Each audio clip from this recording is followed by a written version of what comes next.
Muy buenos días hermanos, bienvenidos a una nueva semana y a un nuevo día en que podemos abrir la Escritura y podemos ser edificados por ella. Muy bienvenidos entonces a una nueva semana, comenzando con nuestros devocionales. Evidentemente la temperatura no es la misma, tenemos bajas temperaturas, estamos aquí en el hemisferio sur, estamos ya entrando al invierno de lleno y aquí en la zona central de Chile, en Rancagua, notamos ya en esta fecha bajas temperaturas, incluso algunos días tendremos temperaturas bajo cero. Indicador, cierto, claro de que ya estamos en invierno. Pero es así, gracias a Dios por el día que Él nos da. Como les dije, vamos a comenzar una nueva semana continuando nuestro estudio, siguiendo con la serie que titulamos Los Héroes de la Fe. Y para ello, estamos estudiando el capítulo 11 del libro de Hebreos. Hebreos entonces, capítulo 11, si usted tiene su Biblia, quiero invitarlo a que la abra conmigo. Hebreos, capítulo 11. Vamos a leer desde el verso 1 hasta el verso 6. Dice, es pues la fe la certeza de lo que se espera, la convicción de lo que no se ve. Porque por ella alcanzaron buen testimonio los antiguos. Por la fe entendemos haber sido constituido el universo por la palabra de Dios, de modo que lo que se ve fue hecho de lo que no se veía. Verso 4. Por la fe Abel ofreció a Dios más excelente sacrificio que Caín, por lo cual alcanzó testimonio de que era justo, dando Dios testimonio de sus ofrendas, y muerto, aún habla por ella. Verso 5. Por la fe Enoc fue traspuesto para no ver muerte y no fue hallado, porque lo traspuso Dios. Y antes que fuese traspuesto, tuvo testimonio de haber agradado a Dios. Verso 6. Pero sin fe es imposible agradar a Dios, porque es necesario que el que se acerque a Dios crea que le hay y que es galardonador de los que le buscan. He leído hasta el verso 6. Recuerde usted que la semana pasada estudiamos los 3 primeros versículos, que es más o menos, o podríamos llamarlo de alguna manera, podríamos llamarlo como una definición de lo que es la fe. La fe es certeza, la fe es convicción y la fe es un testimonio. La fe es certeza, no es un paso a lo inseguro, no es un paso al vacío, no es un salto al vacío. La fe tampoco es un suicidio intelectual. La fe no es negar la realidad presente, por lo menos, sino que la fe es lo que le da sustento a todas las cosas. Lo dice el autor de Hebreos, que lo que nosotros vemos, esta mesa, esto fue hecho de lo que no se veía. Permítame hacerle un pequeño paréntesis explicativo. El autor de Hebreos nos dice que esta realidad que nosotros tenemos al alcance de nuestros ojos, del tacto, de los 5 sentidos, no es más real de aquello que no vemos. Lo que nos está diciendo el autor de Hebreos es que aquello que no vemos es real y mucho más real de lo que vemos. Porque lo que vemos fue hecho de lo que no se veía. Entonces, la realidad final no es lo que vemos, no es nuestra apreciación, no es lo que oímos, no es lo que tocamos. La realidad final es aquello que no vemos y que es revelado a nosotros, que es evidenciado a nosotros, manifestado a nosotros, comunicado a nosotros por la palabra de Dios. La palabra de Dios es el puente comunicativo entre lo que no vemos y lo que vemos. Si la Biblia me dice algo que yo no veo, quiero decirle algo, es más real que aquello que yo veo. ¿Por qué? Aquí está el principio. Porque lo que vemos fue hecho de lo que no se veía. La semana pasada hablamos del primer héroe de la fe que Hebreos 11 menciona, y es Abel. Nos dice que Abel, y ahí está el verbo, ofreció mejor sacrificio que el de su hermano Caín. Abel ofreció un mejor sacrificio porque fue un sacrificio hecho por fe. No tenía su esperanza puesto en él, no tenía su esperanza puesta en sus obras, en su mérito, en su trabajo. Tenía su fe puesta en la promesa de Dios, en la palabra de Dios, en lo que Dios había establecido. La Biblia nos dice entonces que Abel fue un hombre de fe porque ofreció un excelente sacrificio, mejor que el de su hermano, porque fue una ofrenda hecha por medio de la fe. Hoy vamos a comenzar a hablar del segundo héroe de la fe que menciona el autor de Hebreos, y este es Enoc. Enoc. Para ello, entonces, nos vamos a remitir al capítulo 5 del libro de Génesis. Voy a dejar marcado acá, Hebreos. Vamos a Génesis, libro de Génesis, el libro de los comienzos, el libro de los inicios. Génesis, capítulo 5, verso 18. Génesis capítulo 5, verso 18, y dice así: vivió Jared 162 años y engendró a Enoc. Y vivió Jared después que engendró a Enoc 800 años y engendró hijos e hijas. Y fueron todos los días de Jared 962 años y murió. Y vivió Enoc 65 años y engendró a Matusalén. Y caminó Enoc con Dios después que engendró a Matusalén 300 años y engendró hijos e hijas. Y fueron todos los días de Enoc 365 años. Caminó, segunda vez que se menciona ese verbo, caminó pues Enoc con Dios y desapareció porque le llevó Dios. Esta es la referencia que tenemos en el Génesis de este hombre llamado Enoc.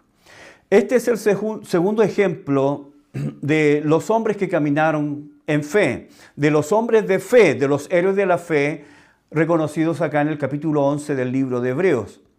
Y este Enoc es un hombre que caminó con Dios. El nombre Enoc significa dedicado, un hombre dedicado. En el libro de Judas se le menciona como séptimo desde Adán, para diferenciarlo de otro Enoc que fue hijo de Caín, mencionado en Génesis 4:17. No son los mismos, Génesis 4:17 y Génesis 5, verso 18. No son los mismos Enoc, aun cuando tienen el mismo nombre.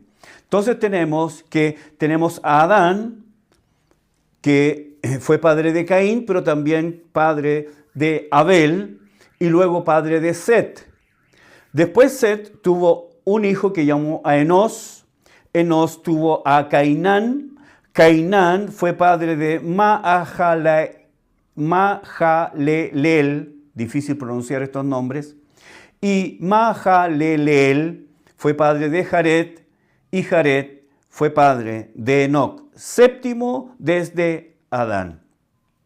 Ahora, el texto que hemos leído nos dice que Enoc a su vez fue padre de Matusalén, quien fue padre de Lamec. Finalmente, este Lamec fue padre de Noé. Entonces, Noé es nieto de Enoc,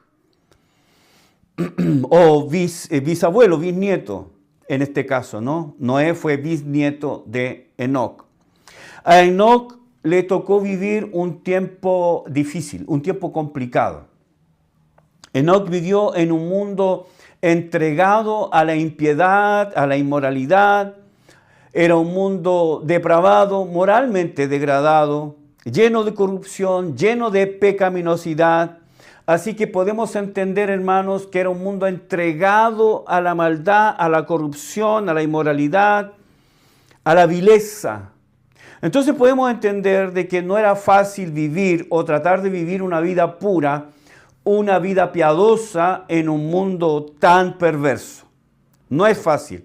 Hoy no es fácil. Para nosotros no es fácil. La verdad, nunca ha sido fácil intentar vivir una vida piadosa en un mundo tan degradado, tan impío. No es fácil.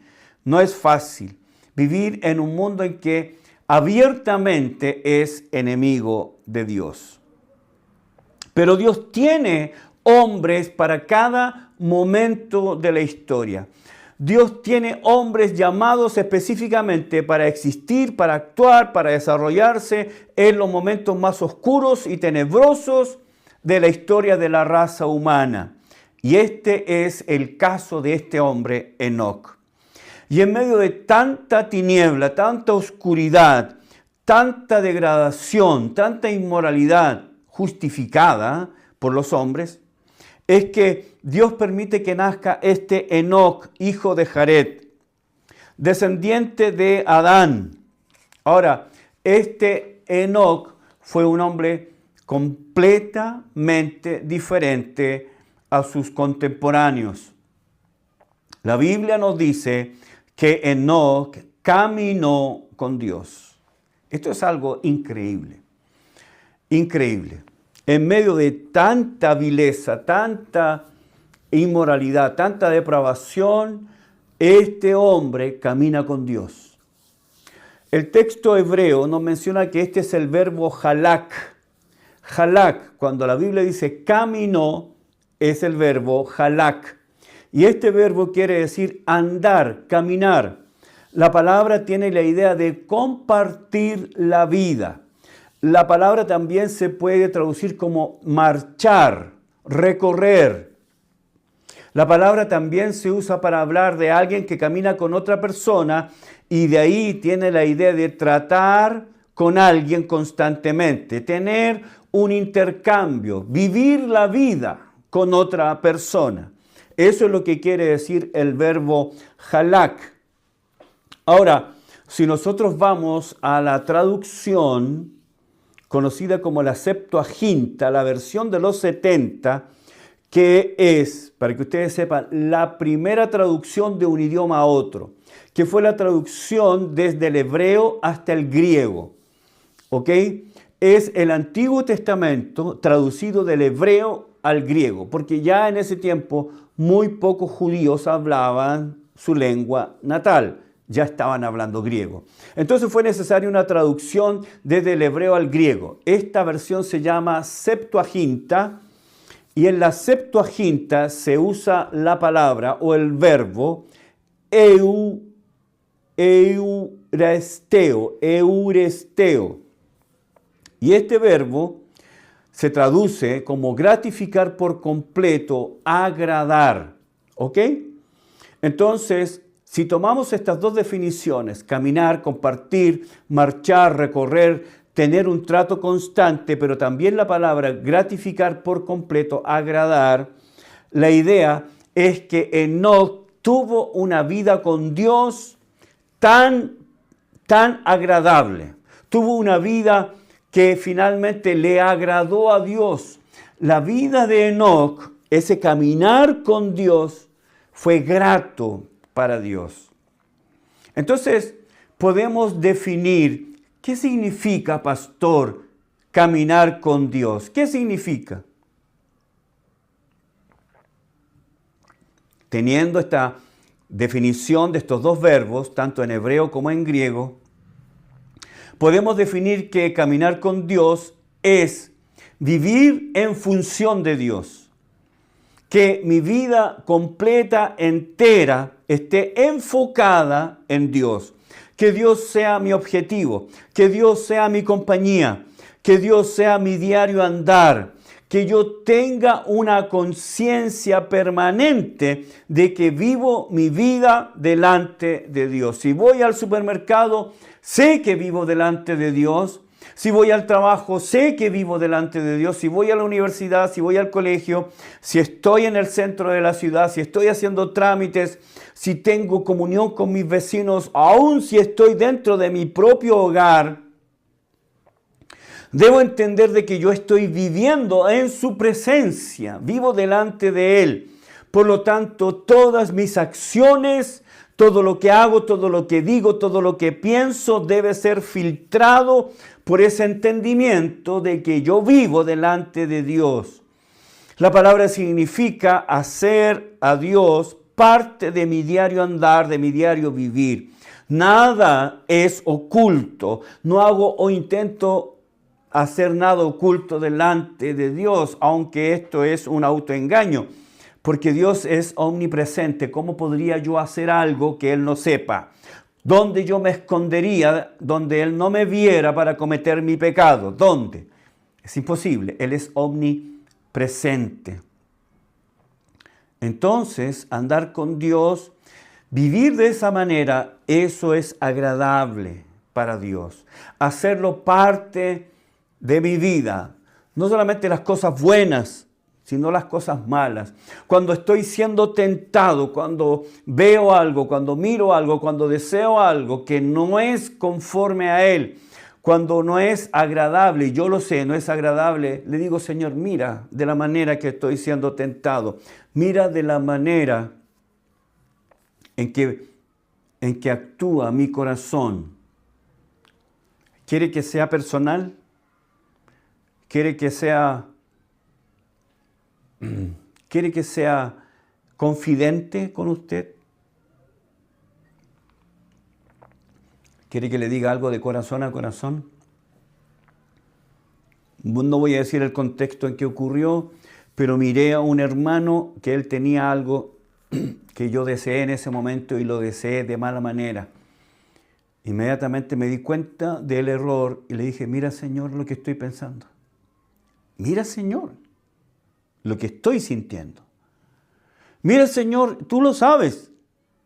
Yo soy consciente de eso. Sé que es malo y tú sabes que es malo.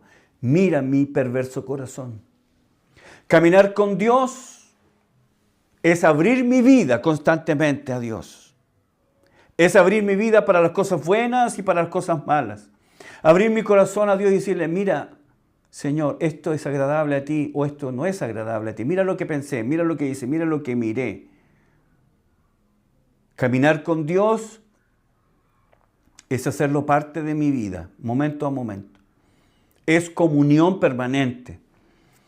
A veces pensamos que estamos en comunión con Dios solo cuando oramos. A veces pensamos que estamos en comunión con Dios solo cuando estamos en la iglesia y estamos con los hermanos y cantamos, ¿sí? Porque en la iglesia es el lugar donde Dios está. Esa es una horrible tradición heredada del catolicismo romano,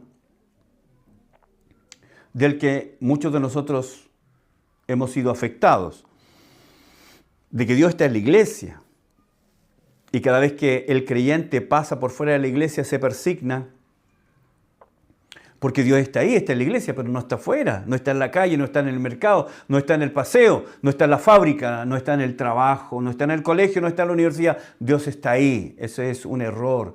Dios es omnipresente. Enoc caminó con Dios, lo hizo parte de su vida, cada momento de su vida. Desde que abría sus ojos sabía que Dios estaba ahí y que cada pensamiento y cada acción, cada cosa que hacía, lo hacía delante de Él.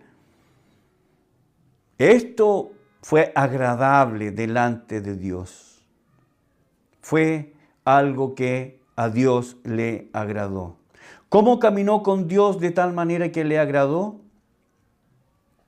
Bueno, él tenía en mente también Génesis 3:15, cuando Dios les habló de un descendiente.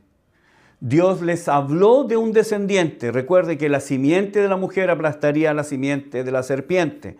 Entonces ya tenía claro que había una descendencia, que los hijos, la dinastía, la descendencia era importante. Es por eso, hermanos, que las genealogías en la Biblia son importantes. ¿Cuántos de nosotros nos saltamos la genealogía cuando estamos leyendo? todos nos hemos saltado la genealogía, porque son largas, aburridas, nombres difíciles de pronunciar y que no entendemos. Pero para alguien que entendía la promesa de Dios en Génesis 3:15, las genealogías eran importantes. Entonces, Enoc caminó con Dios porque él tenía en mente la descendencia.